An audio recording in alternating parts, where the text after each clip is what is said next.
എന്താന്ന് വെച്ചാ അവളൊരു ഒന്നൊന്നര പീസാ.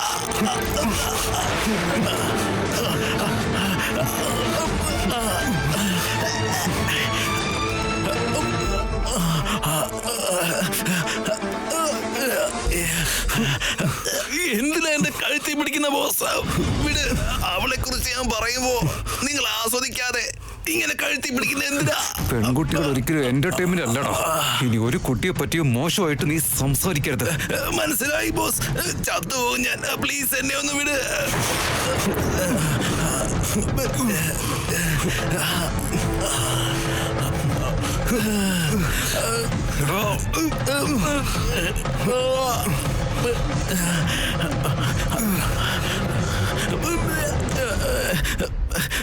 ഒന്നുമില്ല ബോസ്. എന്റെ സഹോദരി കാണാത്തോണ്ട് തപ്പിക്കൊണ്ടിരിക്കുക. നിങ്ങള് നല്ലവണ്ണം ഒന്ന് നോക്കിയിട്ട് എവിടെയെങ്കിലും ഇവളെ കണ്ടോന്ന് ഒന്ന് ഓർത്ത് പറയേ പ്ലീസ്.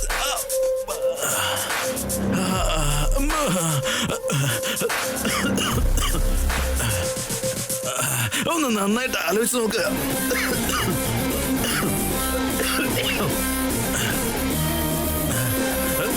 എവിടെയെങ്കിലും കണ്ടായിരുന്നോ? എവിടെയും കണ്ടിട്ടില്ല. എന്റെ അടുത്തുനിന്ന് രക്ഷപ്പെട്ട് കറങ്ങി നടക്കുക. അതാ ഞാൻ വേട്ടയ്ക്കിറങ്ങി. എന്തായാലും കിട്ടാതിരിക്കില്ല. Thank you boss. ഗ്രാമോത്സവത്തിൽ വെച്ച് നിങ്ങൾ ചെയ്ത ഉപകാരം ഞാൻ ഒരിക്കലും മറക്കില്ല. ആ കടം ഞാൻ എങ്ങനെയെങ്കിലും ഒക്കെ തീർത്തോളാം. അപ്പൊ സലാം ബോസ്.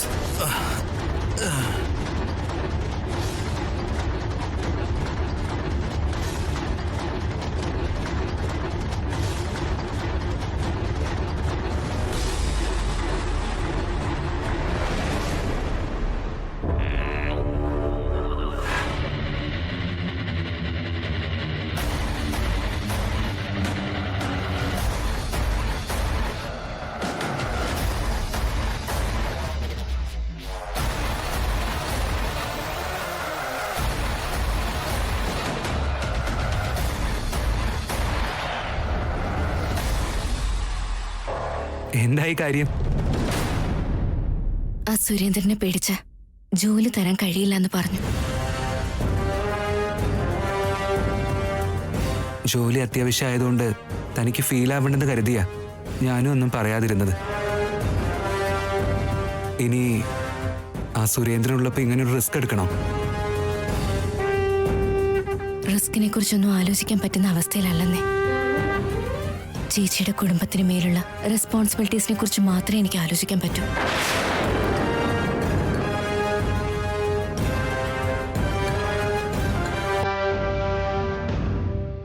ജോലി കിട്ടാത്തോണ്ട് വിഷമിക്കണ്ട.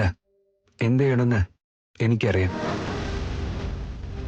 കേട്ടല്ലോ. എന്നാ വാ.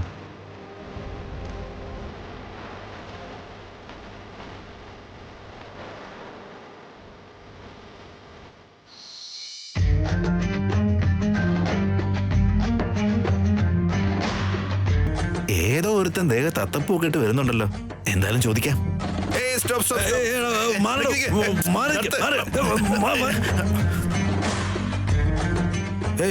ആരാടാ നീ?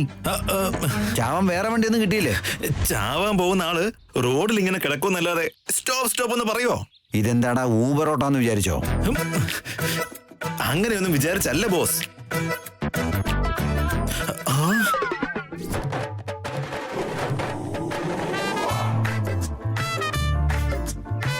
എന്താടാ നീ തുറച്ചു നോക്കുന്നേ? ഈ ഗോൾഡൊക്കെ ഒറിജിനലാ? എന്തേ പൊട്ടിച്ചെടുത്തോണ്ട് പോവോ? ചോദിച്ചേ ഉള്ളൂ ബോസ്. അതൊക്കെ ഒറിജിനൽ തന്നെയാ. നീ എന്തിനാ എന്റെ വണ്ടി നിർത്തിയെന്ന് ആദ്യം പറയണ. ആദ്യം കാണിക്കണം. എന്തോന്ന്? അത് ഫോട്ടോ. ആരുടെ? എന്തിന്?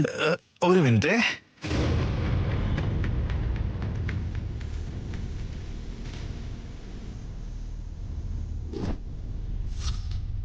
ഈ ഫോട്ടോയിലുള്ള പെൺകുട്ടിയെ എവിടെയെങ്കിലും കണ്ടിട്ടുണ്ടോ ബോസ്?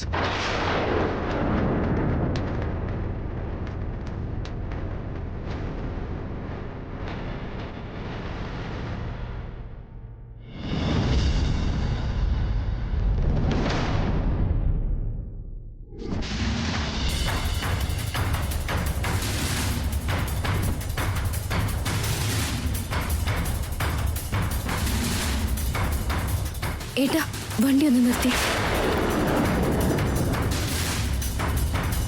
എന്തു പറ്റി? അളിയൻ പൃഥ്വിരാജ് ഏട്ടാ.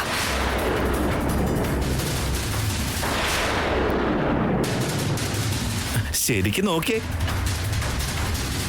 നോക്കി എന്താ കാര്യം? മിസ്സായി പോയെന്നേ. അല്ലല്ലല്ല, ഒളിച്ചോടി പോയെന്നേ.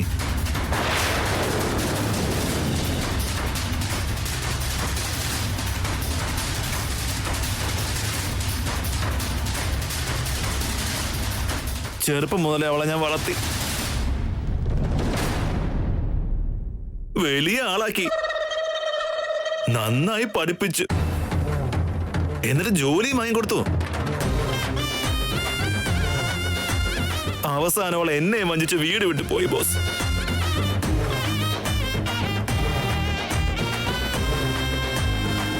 സത്യമാണോ? നിങ്ങളാണ് സത്യം സാർ. എന്നെ തൊട്ട് വേണ്ടടാ, നിന്നെ തൊട്ട് പറഞ്ഞാൽ മതി. കാണാൻ പറ്റാത്തവരെ തമ്മിലെ കണ്ടത്. എന്നെ കുറിച്ച് അളിയൻ അദ്ദേഹത്തോട് എല്ലാം പറയുന്നുണ്ട്. പേടിക്കണ്ട, എന്താ ഉണ്ടാവുന്നെന്ന് നോക്കാം. ഞാൻ കുറെ ദിവസമായി പോലീസ് വെട്ടിയെ പോലെ തിരയുക, പക്ഷെ കിട്ടിയില്ല. ഞാൻ എല്ലാരോടും ചോദിക്കുക, ഈ പെൺകുട്ടിയെ നിങ്ങളെങ്കിലും എവിടെയെങ്കിലും കണ്ടിരുന്നോ? കണ്ടിരുന്നു. ആ ആണല്ലേ? എന്റെ അളിയൻ നിങ്ങളുടെ അളിയനോട് എല്ലാം പറയും ചേട്ടാ. ടെൻഷൻ ആവാതെ. ഇവിടെ നിന്റെ ആരാന്നാ പറഞ്ഞേ? എന്റെ സ്വന്തം ഭാര്യയുടെ അനിയത്തിയാന്നേ, എന്ന് വെച്ച എന്റെ സഹോദരി.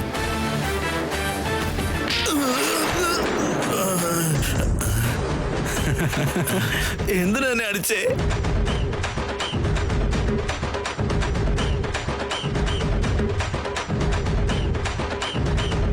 ഇതാണോടാ നിന്റെ സഹോദരി?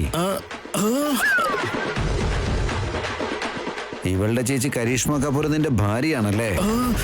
ഈ പൃഥ്വിരാജിനെ കണ്ടപ്പോ നിനക്കെന്താടാ ഞാൻ വട്ടനാണെന്ന് തോന്നിയോ? ഇതെന്താ?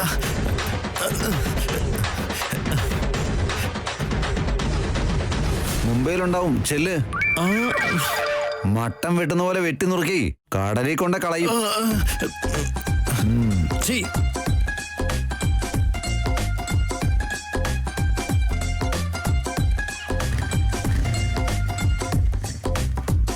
അളിയൻ എന്റെ ഫോട്ടോ കാണിച്ച് സംസാരിക്കാണെന്നാ ഞാൻ കരുതി. ഇതിപ്പോ എന്താ ഉണ്ടേ? നിങ്ങൾ ഒരു തരത്തിലും ഇങ്ങനെ ടെൻഷൻ അടിക്കാതെ ചുമ്മാ ഇരുന്ന് ഇങ്ങനെ ചിരിച്ചോണ്ടിരിക്കുന്ന എന്താ ഏട്ടാ? നേരത്തെ അയാൾ എന്റെ അടുത്തും വന്ന് ഫോട്ടോ കാണിച്ചു. ഞാൻ എന്താ ചെയ്തെന്നറിയോ?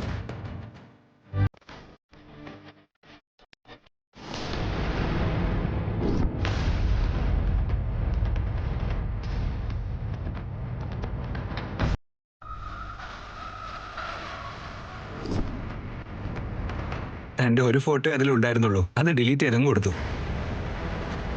അവസാനം ഇപ്പോ ആ കൊടിയൻ എന്റെ അളിയന്റെ അടുത്തെത്തി.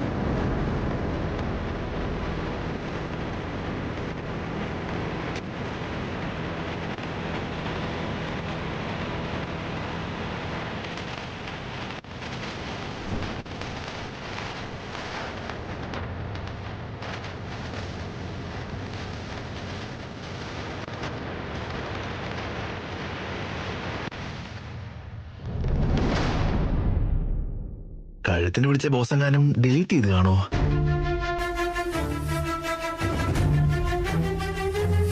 Take it easy Avani. ഇന്ന് ചിലപ്പോ പൃഥ്വിയേട്ടന്റെ മുന്നില് എന്റെ അളിയൻ ഫൂൾ ആയിട്ടുണ്ടാവും. പക്ഷെ എന്റെ അളിയൻ ശരിക്കും ആ ഫോട്ടോ കാണിച്ചിരുന്നെങ്കിൽ ശരിക്കും എന്തൊക്കെ ഉണ്ടാവുമായിരുന്നു.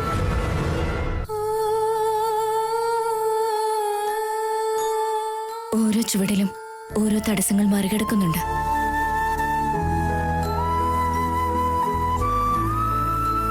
അവനി,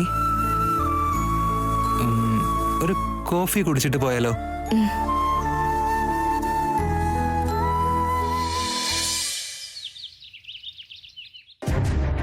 അങ്ങനെ വിജയദശമി കഴിഞ്ഞു. അവനിയുടെ കാര്യത്തില് നമുക്ക് പെട്ടെന്ന് തന്നെ നമുക്കൊരു തീരുമാനത്തിൽ എത്തണം ചേട്ടാ. അപ്പൊ ആദ്യം നമ്മള് ആമണിയുടെ ചേട്ടൻ മുരളിയോട് സംസാരിക്കണം.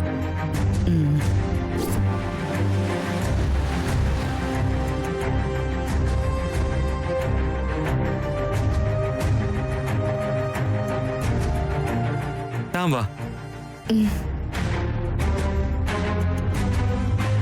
കാറ് വന്ന ശബ്ദം കേട്ടല്ലോ, ശ്രീകരായിരിക്കും അത്. ആദ്യം മുരളിയോടൊന്ന് സംസാരിച്ച ബാക്കിയുള്ളതെല്ലാം പെട്ടെന്ന് തീർന്നോളൂ.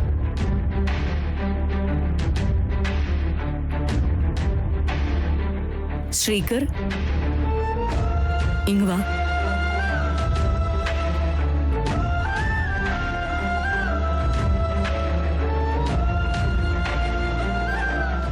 നിങ്ങൾ എവിടേക്കാ പോയത്? അവനി ഒരു ജോബിനായി ട്രൈ ചെയ്തിരുന്നു അമ്മേ. ഞങ്ങൾ ഒരു കുറവുമില്ലാതല്ലേ മോളെ നോക്കുന്നത്. നിനക്കിപ്പോ ഒരു ജോലിയുടെ ആവശ്യം എന്താ? വേറെ വഴിയൊന്നും ഇല്ലെന്ന് കരുതി എക്കാലവും നമ്മുടെ വീട്ടിൽ തന്നെ നിൽക്കാൻ പറ്റുമോ?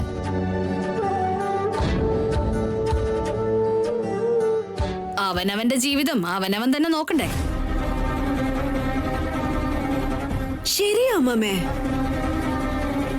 സെൽഫ് റെസ്പെക്ട് ഉള്ള ആളുകള് അധികകാലം മറ്റൊരു വീട്ടില് മറ്റുള്ളവരെ ആശ്രയിച്ച് ജീവിക്കാൻ ഇഷ്ടപ്പെടില്ല.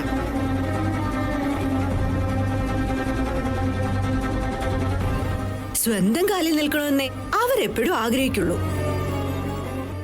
കറക്റ്റാ പറഞ്ഞത്. അവളുടെ ആലോചനയും നല്ലത് തന്നെയല്ലേ? ഉത്തരം തരേണ്ട ആള് അത് പറയുന്നതിന് മുൻപ് നിങ്ങൾ ഇങ്ങനെയൊന്നും സംസാരിക്കേണ്ട കാര്യമില്ല.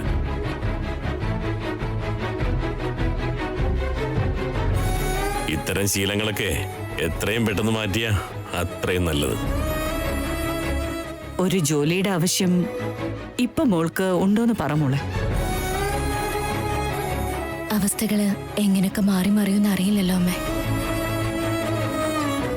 നമ്മൾ പഠിച്ചതൊക്കെ എന്തെങ്കിലും ഒരിക്കൽ ജോലിയുടെ രൂപത്തിൽ ഉപകാരപ്പെടുന്നത് നല്ലതല്ലേ അമ്മേ? എനിക്കും അതൊരു വലിയ ആശ്വാസമായിരിക്കും. അവനി ചെറുപ്പം മുതൽക്ക് തന്നെ കഷ്ടപ്പെട്ടും പഠിച്ചും വളർന്ന കുട്ടിയാണമ്മേ. അതുകൊണ്ട് ഇൻഡിവിജ്വാലിറ്റി ഇഷ്ടപ്പെടുന്നതും. കുട്ടിക്കാരൻ തൊട്ടേ ഒരുമിച്ച് കളിച്ചു വളർന്ന പോലെയാണല്ലോ അളിയൻ പറഞ്ഞു വരുന്നത്. ഒരാളെ കുറിച്ച് വല്ലതും പറയണമെങ്കിൽ അയാളുടെ കൂടെ കളിച്ചു വളരുന്നുണ്ടോ? നല്ല ആശയം. ചുരുക്കി പറഞ്ഞ എന്തെങ്കിലുമൊക്കെ കാരണം പറഞ്ഞ് രണ്ടുപേരും ചക്കര ഈച്ചയും പോലെ നടക്കുക. കാണുന്നവർക്ക് പിന്നെ അങ്ങനെ തോന്നില്ലല്ലോ. മറ്റെന്തോ ഉണ്ടെന്നല്ലേ തോന്നൂ. അങ്ങനെ തോന്നും പോലെ ചെയ്യാനുള്ള അവകാശം ഒരാൾക്കും ഞാൻ വിട്ടുകൊടുത്തിട്ടില്ല.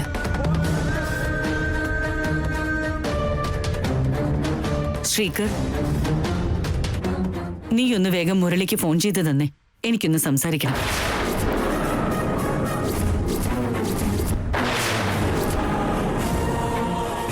നീ എന്താ ഇങ്ങനെ നോക്കുന്നത്? ചെയ്യ. അതിപ്പോ എന്തിനാ അമ്മേ? എന്ത് സംസാരിക്കാനാ? എന്തിനാണ് ഇങ്ങനെ ഷോക്ക് ആവുന്നേ? മുരളി എന്ന് വെച്ചാ അവനിയുടെ ചേട്ടൻ തന്നെയല്ലേ? എന്ത് സംസാരിക്കാനമ്മേ? ഒന്ന് വിളിച്ചു തന്നാ ഞങ്ങൾ സംസാരിക്കാം മോളെ. അവർക്ക് ഫോൺ ചെയ്ത് നല്ല കാര്യങ്ങൾ ചോദിക്കാം മോളെ.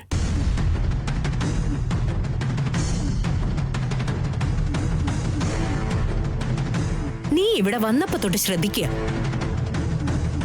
നിന്റെ ചേട്ടൻ നിന്നെ കാണാൻ ഒരു തവണ പോലും വന്നില്ലല്ലോ. മുരളി ബോർഡറിലാ വർക്ക് ചെയ്യുന്നത്, അല്ലാതെ ബോർവെല് കുഴിക്കല്ല. എന്നാലും ഒരു ഫോൺ ചെയ്യാൻ പറ്റില്ലേ? എന്തെങ്കിലും ആവശ്യമുണ്ടെങ്കിൽ വിളിച്ചോളൂ. വെറുതെ എന്തിനാ അവനെ വിളിക്കുന്നേ? പെങ്ങളോടൊരു ക്ഷേമാന്വേഷണം നടത്താനെങ്കിലും ക്യാഷ്വലായിട്ടൊരു കോള് ചെയ്യാലോടാ. ഇവള് നമ്മുടെ വീട്ടിലാവുമ്പോ അവന്റെ വീട്ടിലുള്ള അതേ വിശ്വാസോ, ആ ധൈര്യത്തിലായിരിക്കും ചിലപ്പോ. അവര് പറയുന്നതൊന്നും നോക്കണ്ട. മുരളിയോട് ഞങ്ങൾക്ക് ചിലതൊക്കെ സംസാരിക്കാനുണ്ട്. നീ ഒന്ന് ഫോൺ ചെയ്തതാ. അമ്മേ, ഇതിപ്പോ ആക്ച്വലി ഡ്യൂട്ടി ടൈമാ അമ്മേ. പറ്റിയ അവൻ എടുത്തോളും, ഇല്ലെങ്കിൽ പിന്നെ വിളിക്കാലോ. നീ വേഗം ചെയ്യ.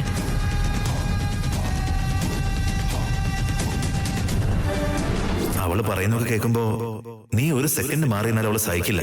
നീയുമായൊരു ജീവിതം അവള് സ്വപ്നം കാണുക. ജാതകത്തിൽ ഒന്നുപോലും ഒത്തിട്ടില്ല. പ്രണയിക്കാൻ ആരെങ്കിലും ജാതകം നോക്കോടാ? പ്രേമത്തിൽ ആവശ്യമില്ല, പക്ഷെ നിന്റെ ആചാരങ്ങൾക്ക് അത് ആവശ്യമല്ലേ?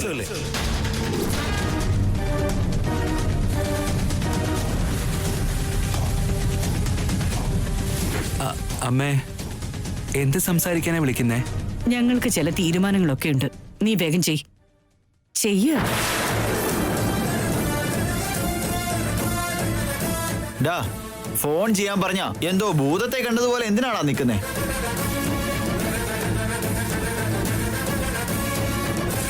ഫോൺ ചെയ്യാനായിട്ട് ആലോചിക്കുന്നുണ്ടെങ്കിൽ അതിലെന്തോ ഉണ്ട്. ശ്രീകർ, നീ ലേറ്റ് ആക്കിയാൽ അവർ വായ തോന്നുന്നൊക്കെ പറയും. നിനക്കറിയാലോ അവരുടെ സ്വഭാവം.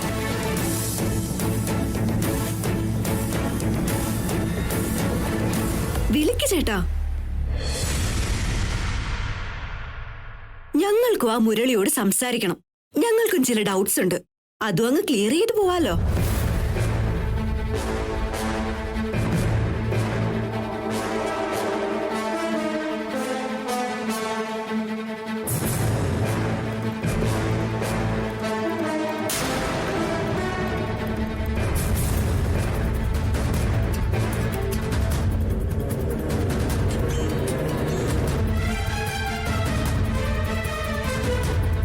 ശ്രീകർ, സ്പീക്കർ ഓൺ ചെയ്.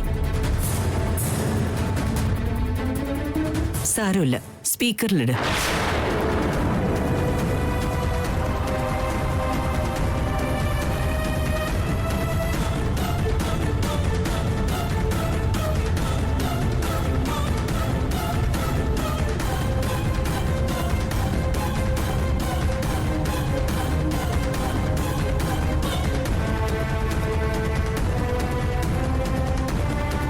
ചേട്ടനെ അറിയാതെ എങ്ങാനും എന്തെങ്കിലും പറഞ്ഞ കല്യാണക്കാരി എല്ലാവരും അറിയും. ഇനിയിപ്പോ എന്ത് ചെയ്യും? എന്റെ ദൈവമേ, എന്നെ രക്ഷിക്കേ. താങ്കൾ വിളിക്കുന്ന നമ്പർ ഇപ്പോൾ സ്വിച്ച്ഡ് ഓഫ് ആണ്. ദയവായി അല്പസമയത്തിന് ശേഷം ശ്രമിക്കുക.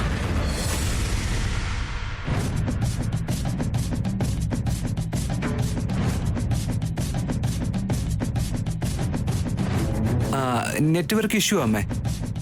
ഏതോ വലിയ പ്രശ്നത്തിൽ നിന്ന് രക്ഷപ്പെട്ടതുപോലെ ഇങ്ങനെ റിലാക്സ് ആവുന്നത് എന്തിനാടാ? അങ്ങനെയൊന്നുമില്ല.